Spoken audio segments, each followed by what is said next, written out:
Allotrope of carbons. Allotrope of carbon हमारे तीन तरीके के होते हैं। एक होता है ग्रेफाइट का, एक होता है डायमंड का, और एक होता है बकमिंस्टर फ्लोरेंस, ठीक है, जिसे हम C60B कहते हैं। ग्रेफाइट में क्या होता है, ये हेक्सागन अरेंजमेंट होती है, मतलब हेक्सागन मतलब 6 पॉइंट्स वाला जो अरेंजमेंट होती है, 1 2 3 4 5 6।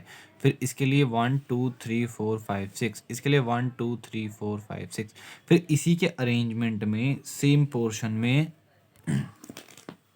नीचे की तरफ सेम हेक्सागन अरेंज्ड होते हैं। इसके नीचे ये अरेंज है, इसके नीचे ये वाला अरेंज है, और इसके नीचे ये वाला अरेंज है। मैंने कोशिश करी है बनाने की ये, ठीक है। इसमें नीचे वाला इसके ये है, इसके नीचे वाला ये है। थोड़ी यहाँ लाइनिंग्स आपको थोड़ा कंफ्यूज कर सकती हैं, आप इसमें देख लीजिएगा। इसमें डॉटेड लाइंस दे रखी हैं जो बहुत क्लियरली हैं, इनको अपनी कॉपी में आपको बनाना है। आगे आता है हमारा डायमंड, ठीक है। डायमंड का क्या होता है बेटा, कार्बन का स्ट्रक्चर कुछ इस तरीके से होता है, जिसमें कि हमारा पॉइंट ऊपर एक कार्बन होगा, मिड टर्म एक कार्बन होगा, और यहाँ पे ये 3 कार्बन जुड़े होंगे नीचे की तरफ, जैसे इसमें आपका दे रखा है।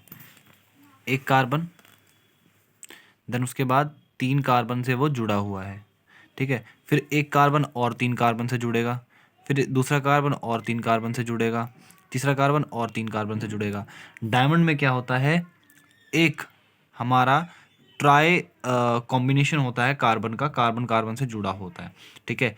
इसी वजह से हमारी जो लाइट है वो डायमंड में रिफ्रैक्ट होती है बहुत ज़्यादा, जिसकी वजह से हमारा डायमंड शाइन करता है ये, ठीक है। इसका भी डायग्राम बनाना आपको ज़्यादा नहीं, थोड़ा बहुत बना के दिखा देना। बकमिस्टर फ्लोरेंस में एक बेसिकली ये एक क्या नाम है, साइंटिस्ट थे, ठीक है। इन्होंने इस चीज़ का बताया कि जो कार्बन है वो हेक्सागन सॉरी पेंटागन में अरेंज्ड हैं, पेंटागन शेप में अरेंज हैं, और ये जो कार्बन है वो अराउंड 60 कार्बन्स होते हैं, और ये जब अरेंज होते हैं तो ये हमारे एक फुटबॉल की शेप में दिखाई देते हैं। यही एलोट्रॉप ऑफ कार्बन है, मतलब कि कार्बन किस किस फॉर्म में पाते हैं। एक तो ट्राइंगल फॉर्म में हो गया, पेंटागन फॉर्म में हो गया, और हेक्सागन फॉर्म में हो गया, ठीक है। आपके alkane alkyne L sorry alkane alkene alkyne होते हैं सैचुरेटेड और अनसैचुरेटेड हाइड्रोकार्बन्स, ठीक है। तो मैं पहले आपको बता दूं, एल्केन एल्कीन और एल्काइन होते हैं। देखिए, एल्केन एल्कीन एल्काइन, एन में ए एन ई होता है, इन में E N E होता है, आइन में Y N E होता है। एल्केन बेसिकली सिंगल बॉन्ड वाले होते हैं, एल्काइन डबल बॉन्ड वाले कार्बन होते हैं, और जो डबल बॉन्ड बनाते हो कार्बन कार्बन के बीच। एल्काइन वो होते हैं जिनके बीच में ट्रिपल बॉन्ड बनता है, ठीक है। ये जो होता है वो हमारा सैचुरेटेड हाइड्रोकार्बन होता है, या सैचुरेटेड कार्बन कंपाउंड कह सकते हो आप, सैचुरेटेड कार्बन कंपाउंड। इसके बीच में स्पेस दे दीजिएगा, स्पेस की कमी होने की वजह से इसे बचत कहते हैं, ठीक है। और ये जो दो हैं वो हमारे अनसैचुरेटेड हाइड्रोकार्बन होते हैं, अनसैचुरेटेड हाइड्रोकार्बन, इन्हें हम अनसैचुरेटेड कार्बन कंपाउंड कहते हैं, कार्बन कंपाउंड, ठीक है। इसका फॉर्मूला होता है हमारा CN बेस में N, ठीक है, CnH2n+2, इसका CnH2n, और इसका CnH2n-2। ये N क्या है और ये फॉर्मूला किस लिए दिया है, मैं भी इस चीज़ के बारे में आपको समझाऊंगा, ठीक है। अब सुनो, हमारे पास 10 ऐसे कार्बन चेन होती हैं, जिसमें कार्बन, एक कार्बन होता है, 2 कार्बन होता है, 3 कार्बन होता है, 4 कार्बन होता है, 5 कार्बन होता है, 6 7 8 9 10 तक कार्बन एक ही चेन में हम लगा सकते हैं। ये एल्काइल ग्रुप होता है।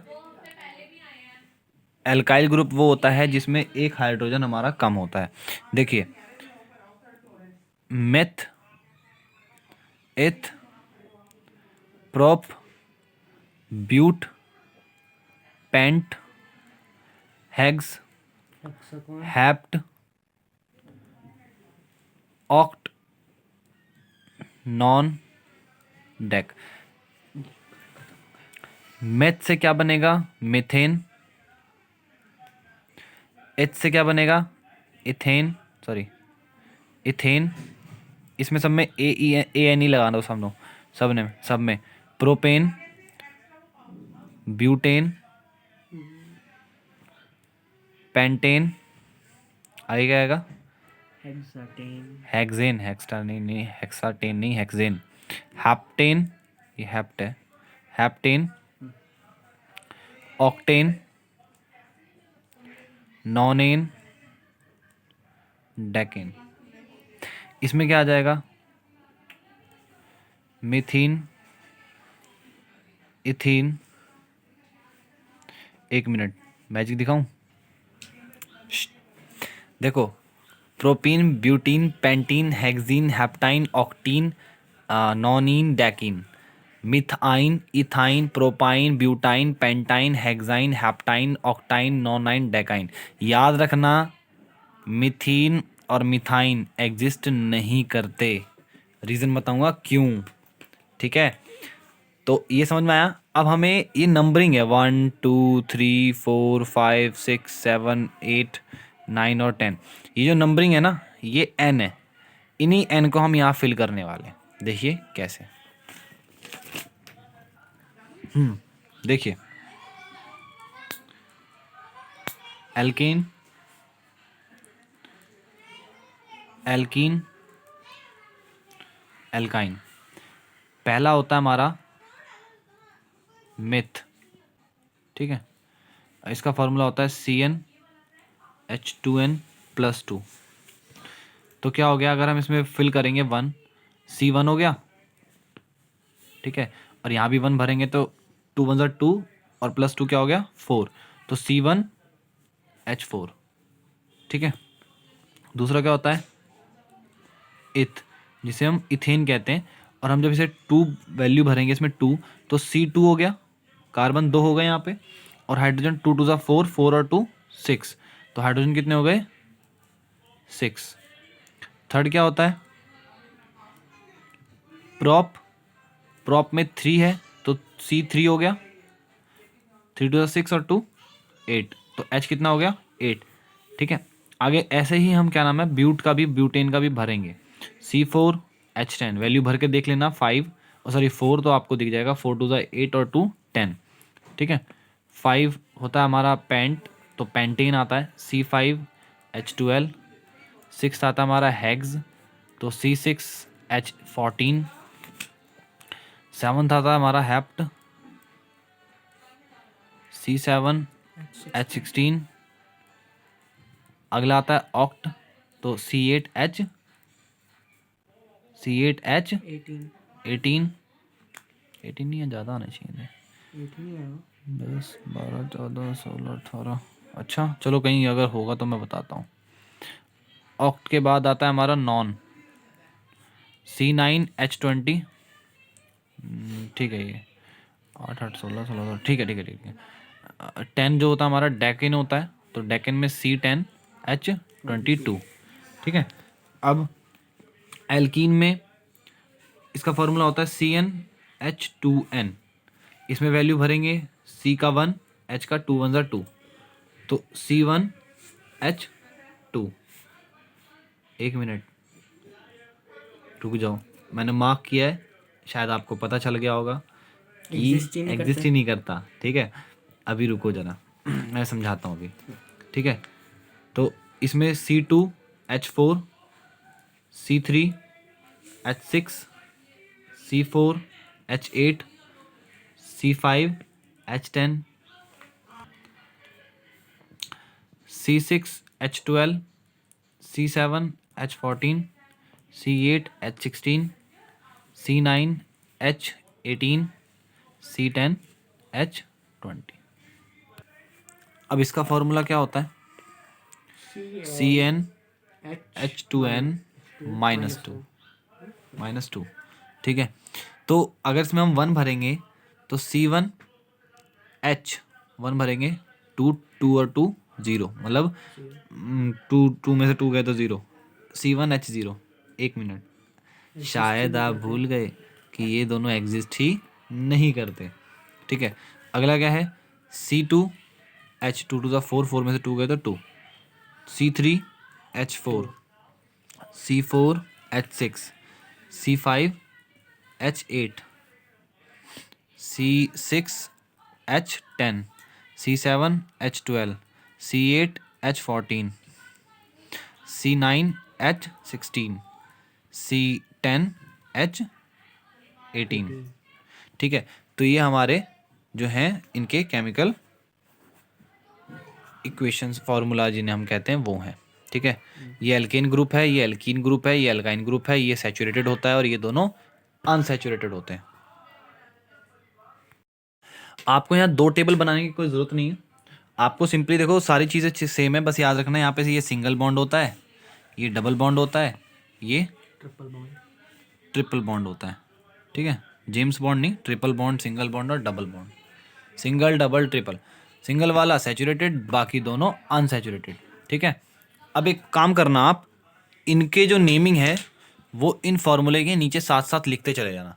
जैसे ये मीथेन है तो पहले वाला क्या आ गया, मीथेन, दूसरा वाला इथेन, तो दूसरा वाला इथेन। मैं इसको देख लो, इसका स्क्रीनशॉट ले लेना, फिर उसके साथ दूसरे वाले को मैच कर देना। ठीक है, ये डन। अब सुनो, हमें यहाँ पे अब बनाना है इन फॉर्मूले जो हैं इनके हमें बॉन्ड स्ट्रक्चर बनाने हैं। पहला था हमारा मीथेन, मीथेन में हमारा कार्बन एक था और हाइड्रोजन 4 था। याद रखना इक्वली डिस्ट्रीब्यूट करना ताकि बैलेंस शो हो जाए। कार्बन 1 है, हाइड्रोजन 2। तो एक बार बताओ कार्बन के कितनी वैलेंसी होती हैं।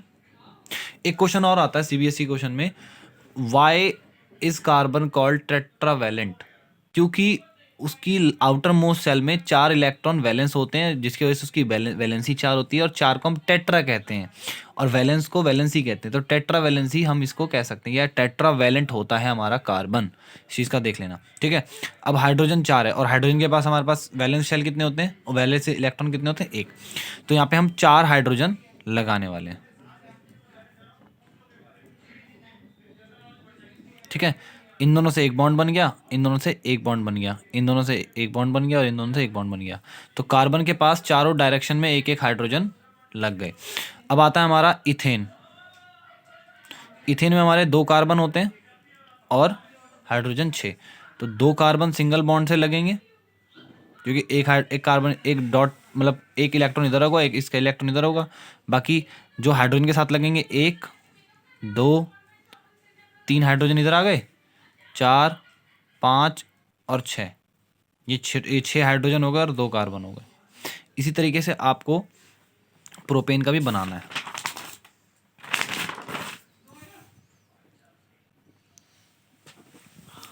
Propane, carbon 3, hydrogen 8। तो कार्बन 1 2 3 और hydrogen 1 2 3 4 5 6 7 8। 1 hydrogen, 2 hydrogen, 3 hydrogen, 4 hydrogen, 5 hydrogen, 6 hydrogen, 7 hydrogen, 8 hydrogen. इस तरीके से आपको सबके कार्बन हाइड्रोकार्बन बॉन्ड शो करने हैं। मैं 10th वाला दिखा देता हूँ आपको, डेकेन का। थोड़ा आपको बहुत टफ लग रहा होगा, टफ कुछ नहीं, वो थोड़ा लंबा है इसलिए टफ लग रहा है। कार्बन 10 हैं और हाइड्रोजन 22। तो 1 2 3 4 5 6 7 8 9 10, 3 3 6 3 9 और 1 10। ठीक है, और हाइड्रोजन कितने, 22। 1 2 3 4 5 6 7 8 9 10 11 12 13 14 15 16 17 18 19 20 21 22। हर जगह हाइड्रोजन शो कर दो।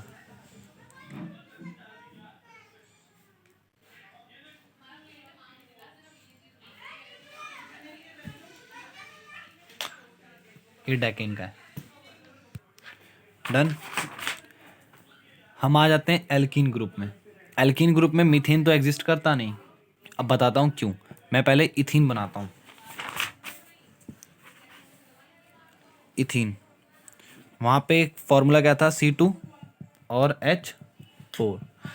तो कार्बन एक बॉन्ड बना के लग गया। ठीक है, 1 2 3 4, तो 4 हाइड्रोजन हमने यहाँ पे लगा दिए। ये मेरा चार्जर कहाँ है, देख लो। ये देखो, यहाँ पे 4 हाइड्रोजन लग गए।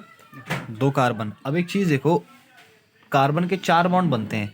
इस कार्बन का 1 2 3 बना और इसका 1 2 3। देखो ये बॉन्ड शेयर हो रहा है। इसके काउंटिंग में हम इसको काउंट कर सकते हैं और इसके काउंटिंग में हम इसको काउंट कर सकते हैं। तो इस कार्बन के 1 2 3 और इस कार्बन के 1 2 3, चौथा बॉन्ड का इन दोनों का, इन दोनों के बीच में डबल बॉन्ड लग जाता है, जिसमें से एक होता है सिग्मा और एक होता है पाई बॉन्ड। समझ गए? ये अनसैचुरेटेड होते हैं। इसीलिए अब एक बात बताओ, मिथीन में जब एक ही कार्बन है तो डबल बॉन्ड वहाँ लगेगा कहाँ, जिसकी वजह से वो एग्जिस्ट नहीं करेगा। और मिथाइन जब हम थर्ड वाले उसमें जाएंगे तो वहाँ तो 3 बॉन्ड लगने चाहिए, और जब वहाँ एक कार्बन के अलावा दूसरा कार्बन है ही नहीं, तो 3 बॉन्ड एक साथ किसके साथ बनाएगा वो, जिसकी वजह से डबल बॉन्ड और सिंगल बॉन्ड और डबल बॉन्ड और ट्रिपल बॉन्ड जो मिथीन और मिथाइन होते हैं वो एग्जिस्ट ही नहीं करते।